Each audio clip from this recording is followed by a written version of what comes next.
नमस्कार दोस्तों, आप सभी का बहुत बहुत स्वागत है हमारे सबसे बड़े न्यूज चैनल में, जहां हम आपके लिए लेकर आते हैं हर दिन देश और दुनिया से जुड़ी बड़ी खबरें, मुख्य समाचार और काम की खबरें। सभी खबरों को विस्तार से जानने के लिए आप वीडियो को शुरू से लेकर आखिर तक जरूर देखिए। साथ ही हमारे यूट्यूब चैनल को सब्सक्राइब करके पास वाली बेल को जरूर दबाइए, ताकि आपको आने वाली वीडियो की नोटिफिकेशन मिल सके और आपकी कोई भी काम की जानकारी मिस ना हो। तो चलिए दोस्तों, इसके साथ ही आपको देश में फैली कोरोना वायरस महामारी के ताजा आंकड़ों के बारे में बता देते हैं। भारत में पिछले 24 घंटों में 85,362 नए मामले सामने आए हैं, जबकि पिछले 24 घंटों में 1,089 लोगों की कोरोना वायरस की वजह से मौत भी हो चुकी है। और अब तक भारत में कुल कोरोना वायरस संक्रमित लोगों की संख्या लगभग बढ़कर 69,03,932 के पार पहुंच चुकी है, जिनमें से अब तक कोरोना वायरस की वजह से 93,789 लोगों की मौत हो चुकी है, जबकि 48,49,584 कोरोना वायरस के जो मरीज है वो ठीक होकर घर भी जा चुके हैं, जो कि हमारे देश के लिए खुशखबरी की बात है। इसके साथ ही चलते हैं दोस्तों आज की पहली बड़ी खबर की तरफ।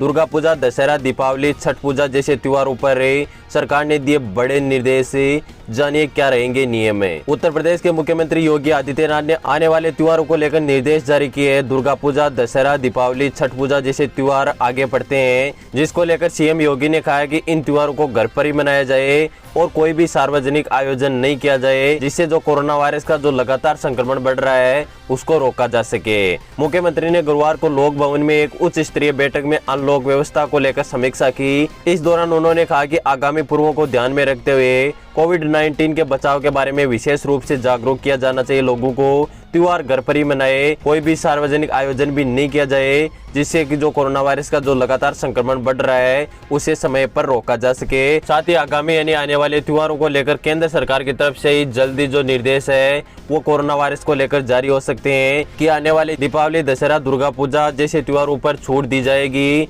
या नहीं दी जाएगी, लॉकडाउन संपूर्ण रूप से रहेगा या फिर अनलॉक की तरह त्योहार मनाने की संपूर्ण छूट दी जाएगी। इसको लेकर केंद्र सरकार भी जल्दी फैसला कर सकती है। दोस्तों, आपका इसके बारे में क्या कहना है? क्या त्योहारों के दौरान देश में लॉकडाउन होना चाहिए या नहीं होना चाहिए? आप हमें नीचे कमेंट करके जरूर बताइएगा। इसके साथ ही चलते हैं अगली बड़ी खबर की तरफ।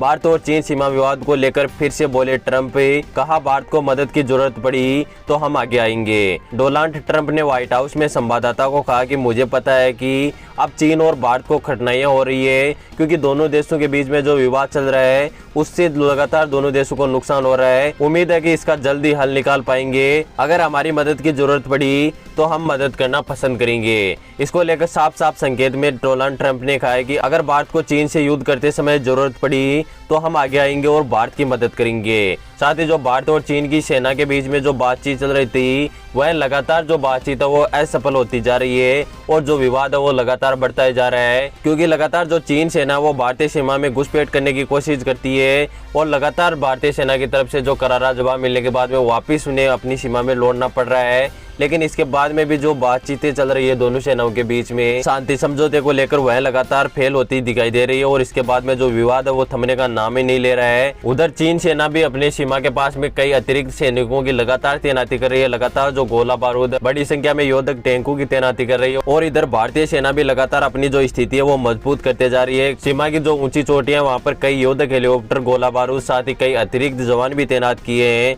ताकि किसी भी समय अगर चीन से हमला होता है तो उसका करारा जवाब समय पर मिल सके। दोस्तों, आपका इसके बारे में क्या कहना है? क्या भारत और चीन के बीच में जो विवाद चल रहा है वो बातचीत से सुलझ जाएगा या फिर एक दिन युद्ध की स्थिति पैदा हो सकती है? इसके साथ ही चलते हैं अगली बड़ी खबर की तरफ। सरकार का बड़ा फैसला, अब हर भारतीय को मिलेगा शुद्ध सरसों का तेल। अगर कंपनी ने की मिलावट तो होगी भारी भरकम सजा। भारत में लगभग सभी घरों में सरसों के तेल खाने की चीजों में इस्तेमाल किया जाता है। सरकार के द्वारा इसको लेकर बड़ा फैसला लिया गया है, जो कि आपके लिए जानना बेहद ही जरूरी है। दरअसल देश की फूड सेफ्टी रेगुलेटर FSSAI ने सरसों के तेल को शुद्ध बनाने को लेकर एक नया कदम उठाया है। वह कदम यह है कि सरसों के तेल को तैयार करने के वक्त अब इसमें कोई भी दूसरा वनस्पति तेल नहीं मिलाया जाएगा। 1 अक्टूबर 2020 से एकदम शुद्ध सरसों का तेल ही तैयार होगा। सरसों के तेल में मिलावट की खबरें अक्सर आती रहती है, जिसका हमारे स्वास्थ्य पर भी प्रभाव पड़ता है और काफी लोग बीमार भी हो जाते हैं। सरसों के तेल में पाम ऑयल, पामोलिन, भूसी का तेल, सोया ऑयल मिलाया जाता है। यह सरसों के तेल के मुकाबले काफी सस्ता होता है। इसके अलावा नकली सरसों का तेल बनाने का कारोबार भी चलता रहता है। ऐसे में काफी लोग घटिया किस्म के पीले रंग का केमिकल और रंग का इस्तेमाल करके हूबहू सरसों का तेल तैयार कर देते हैं। रंग व झाग के लिए खतरनाक केमिकल मिलाए जाते हैं। ये सभी हमारे सेहत के लिए खतरनाक होते हैं। लेकिन अब इसको लेकर सरकार ने बड़ा फैसला लिया है और जो भी सरसों के तेल में कंपनी मिलावट करते हुए पकड़ी जाती है तो उसका लाइसेंस भी रद्द हो सकता है और उस पर भारी भरकम जुर्माना भी लग सकता है। दोस्तों, सरकार का यह फैसला आपको कैसा लगा? अगर आपको पसंद आया हो तो आप वीडियो को लाइक जरूर कीजिएगा। इसके साथ ही चलते हैं अगली बड़ी खबर की तरफ पे।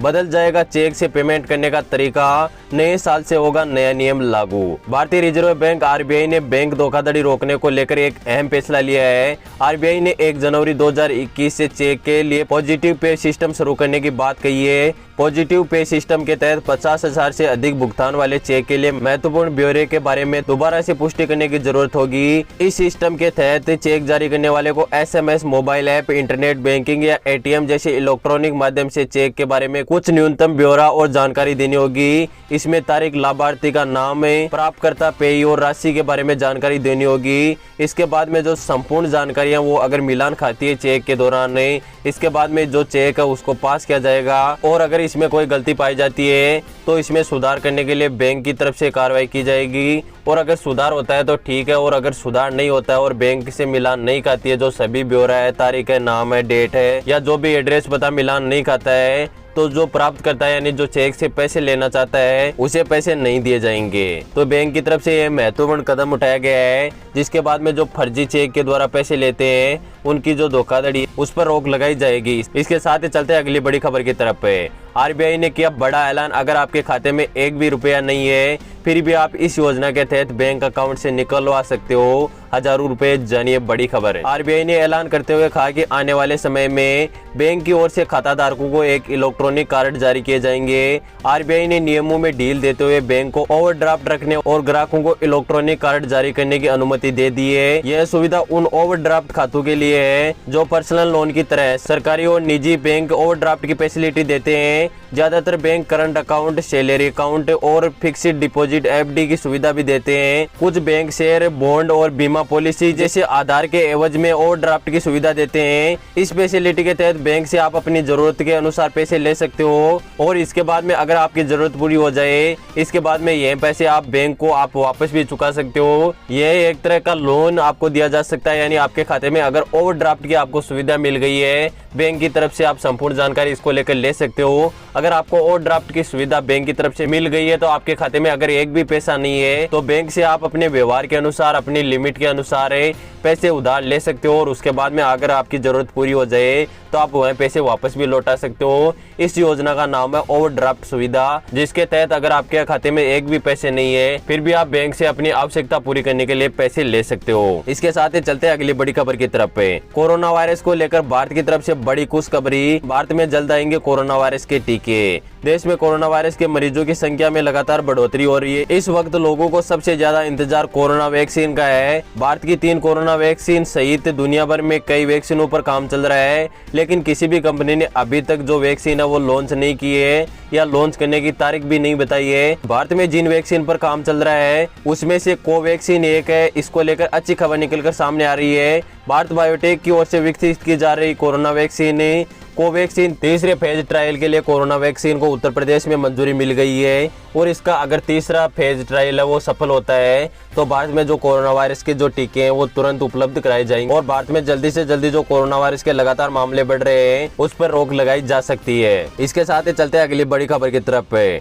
डीजल की कीमतों में फिर से आई गिरावट, जानिए आपके शहर की क्या है पेट्रोल और डीजल के भाव है। सरकारी तेल कंपनियों ने घरेलू बाजार में शनिवार को फिर से डीजल की कीमतों में कमी की है। डीजल की कीमतों में 16 पैसे की गिरावट आई, वहीं पेट्रोल की कीमत में कोई भी बदलाव नहीं किया गया है। गौरतलब है कि बीते 4 दिनों से पेट्रोल की कीमत यथावत बनी हुई है। राष्ट्रीय राजधानी दिल्ली में शनिवार को पेट्रोल के पुराने भाव 81.6 रुपए प्रति लीटर बरकरार रहे, वहीं दिल्ली में डीजल के भाव की कीमत घटकर रही 70 रुपए 94 पैसे प्रति लीटर रही। आप भी हमें अपने राज्य के जो डीजल और पेट्रोल पेट्रोल के भाव है वो कमेंट करके नीचे जरूर बताइए। इसके साथ ही चलते हैं अगली बड़ी खबर की तरफ पे।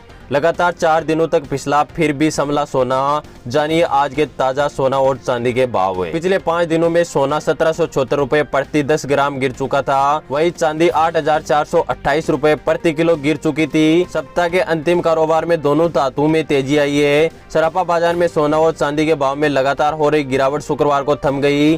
देश भर में सराफा बाजार में शुक्रवार को 24 कैरेट सोना 314 रुपए प्रति 10 ग्राम महंगा होकर 51,136 रुपए पर खुला और केवल 24 रुपए की बढ़त के साथ ही 49,846 रुपए पर बंद हुआ। वहीं चांदी की रेट में आज सुबह बड़ा उछाल देखने को मिला। चांदी का हाजिर भाव आज सुबह 2372 रुपए उछाल के साथ ही 58,843 रुपए पर पहुंच गया। बाद में 1,006 रुपए की मजबूती के साथ 57,477 रुपए प्रति किलो की रेट पर बंद हुआ। दोस्तों फिलहाल आज के न्यूज के वीडियो में बस इतना ही। उम्मीद करता हूं कि आपको सभी महत्वपूर्ण खबरें पसंद आई होगी। वीडियो पसंद आया तो लाइक जरूर कीजिएगा। आगे भी ऐसी हमारी महत्वपूर्ण खबरें जानना चाहते हो तो अभी हमारे यूट्यूब चैनल को सब्सक्राइब करके पास वाली बेल आइकन पर दबा के ऑल नोटिफिकेशन को ऑन जरूर कीजिए, ताकि आपको ऐसी महत्वपूर्ण खबरें समय समय पर और रोजाना आपके मोबाइल पर मिलती रहे। मैं मिलता हूँ किसी नेक्स्ट न्यूज वीडियो में, तब तक